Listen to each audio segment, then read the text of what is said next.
বোকাখাতৰ বংকুৱালত অবৰ্ণনীয় পৰিস্থিতি ব্ৰহ্মপুত্ৰৰ ভয়াবহ বানত ছিগিল বংকুৱাল নেঘেৰেটিং সহযোগী মাথাউৰি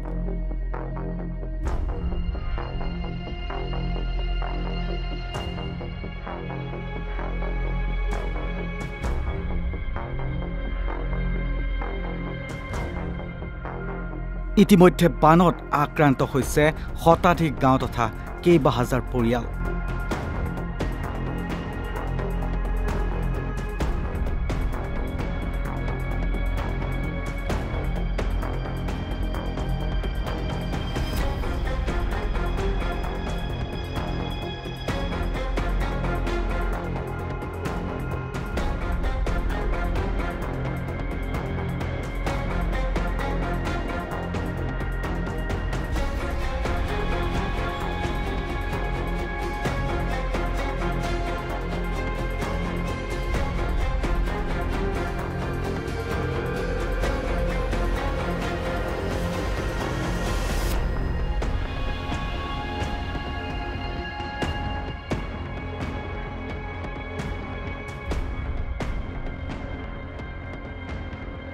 পাঁচটামান বজাতে ভাগিছিল নেকি আমি মানে সময়টো চাবলৈ সময় নাই নহয়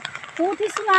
অকণমান পাছত ইটো কৰি থাকোঁতে মানে ইফালে অকণমান চাউণ্ড এটা লিখি আহিলে মানে এই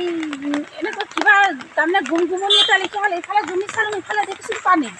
অলপ পিছতে মানে আমি বোলো পানী আহিল বুলি চিঞা লাগিলোঁ চিঞা লাগোঁতে মথাৰি ভাগিলে পানী আহিল কমতে আমি মানে সেই খৰিকাঠবোৰ মিছাঙলৈ উঠাইছিলোঁ মিছাঙত বাচিল নেকি বুলি গৈ মিছাঙৰ পৰা খৰিকাঠবোৰ সামৰি বুটৰি থাকোঁ কাৰণে ইফালে পানীটো আহি একে চুকে আহি আৰু ইফালে ঘৰ ঘূৰাই আনিছে তাৰমানে ভিতৰত থকা বস্তুবোৰ সামৰিবলৈ সময় নোপোৱা লিখা আহিছে সব ভিতৰতে থাকিলে ভিতৰতে আছে আকৌ ভয়ো লাগিছে নহয় ফটককৈ যদি ভিতৰত সোমাই দিম কেনেবাকৈ আকৌ মানুহ তুললৈ যাম নেকি এনেকুৱা আছে চব মানুহ ওলাই দে লৈ চলোঁ ওলালে এই বুঢ়ী আছিলে বুঢ়ী তুলালোঁ ল'ৰা আছিলে সেইটো বুলিয়ালোঁ সিফালৰ মানুহখিনি এতিয়া বন্দী হৈ আছে নেকি সিফালৰ মানুহখিনি সেনেকুৱা অৱস্থা আছে নেকি ইমানটো তালৈ খবৰ নাই লোৱা মানে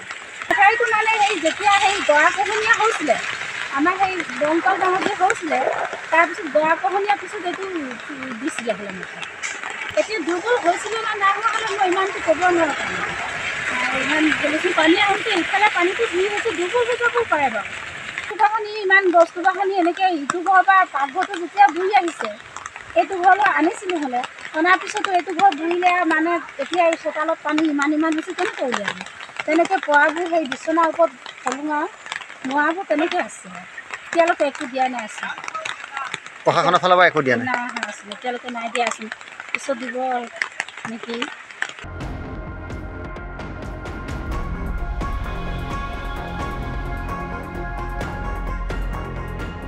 পশুধন মন্ত্ৰী অতুল বৰাৰ অন্তৰ্ধানৰ অভিযোগ জীপাল কৃষক শ্ৰমিক সংঘৰ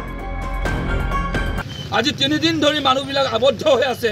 উদ্ধাৰ কৰিবৰ কাৰণে প্ৰপাৰলি যিটো মেনেজমেণ্ট যিটো দৰকাৰ সেই মেনেজমেণ্ট এতিয়ালৈকে তেওঁ কৰি তুলিব পৰা নাই পশুধন মন্ত্ৰী অতুল বৰা গায়ব অন্তৰ্ধান হৈ গ'ল এক মুঠি গাহৰি খুৱাবৰ কাৰণে গৰু ছাগলী খুৱাবৰ কাৰণে তেওঁৰ কোনো সাহায্য কোনো এটা টোপোলা এটাও অহা নাই আমি কৈছোঁ যে অনতি বিলম্বে এই যে লহৰে চাপৰে 3গৰাকী প্ৰসূতি আবদ্ধ হৈ আছে ৰেস্কিউ কৰিবলৈ গৈছে কিন্তু এতিয়ালৈকে তেওঁলোক উভতি অহা নাই আমি শংকিত অৱস্থাত আছোঁ আমি কৈছোঁ যে NDRF SDRFৰ কেৱল প্লাষ্টিকৰ কেইখনমান নাটকীয় নাৱে এই বানপানীটোৰ মোকাবিলা কৰিব নোৱাৰে ইয়াৰ কাৰণে সম্পূৰ্ণ বিজ্ঞানসন্মত আৰু শক্তিশালী ফেৰী লাগিব ফেৰী ইয়াত দিয়ক কাজিৰঙাৰ পৰা মাতে মাজুলীৰ পৰা আনে য'ৰ পৰাই নানক আমাক অনতি বিলম্বে ইয়াত ফেৰী যোগান ধৰক আৰু মানুহখিনিক ৰেস্কিউ কৰি কমাৰগাঁও কলেজ কমাৰগাঁও হাইস্কুল আমাক বোকাখাত যলৈকে পাৰে বাম অঞ্চললৈকে আমাক নিব লাগিব অন্যথা এই মানুহবিলাক পৰিত্ৰাণ কেতিয়াও নাপায় আমি যিটো বামত থাকি মানুহবিলাকে ভাবিছে আমি ক্ষেত্ৰ অধ্যয়ন কৰি কথা কৈছোঁ আমি কৈছোঁ বামৰ পৰা অনুধাৱন কৰিব নোৱাৰিব কাৰণ 2 ঘণ্টাৰ ভিতৰতে পানীৰ যিটো উচ্চ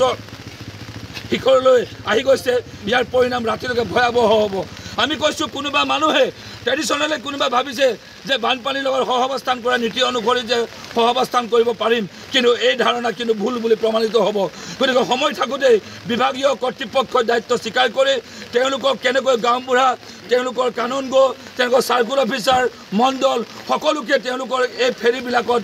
সজাতি দল পঠিয়াই সজাগতা সৃষ্টি কৰি হ'লেও সেই মানুহখিনি কেঁচুৱাবিলাক মহিলাসকলক বয়োবৃদ্ধ ৰোগীয়া মানুহখিনিক প্ৰথমতে উদ্ধাৰ কৰক। মতা মানুহবিলাকে চাং পাতি গৰু ছাগলীবিলাকক আনি থকাৰ কাম কৰিব, কিন্তু কেতিয়াও এই মানুহখিনিক কেতিয়াও কোনোবা ঘটনা যদি ঘটে আমি কিন্তু তাৰ কাৰণে দাম ভৰিব লাগিব এখন চৰকাৰে। আমি কৈছোঁ মন্ত্ৰী পীযুষ হাজৰিকা, অতুল বৰাই সম্পূৰ্ণৰূপে ৰিলিফ মেনুৱেল অনুসৰি ৰিলিফ দিব লাগিব। 1 ফুটা চাউল যদি কম দিয়ে জীপাল কৃষক শ্ৰমিক সংঘই ইয়াৰ ভয়াৱহ পৰিস্থিতিৰ সৃষ্টি কৰিব। আমি এই কথা কিন্তু সকীয়াই থলোঁ।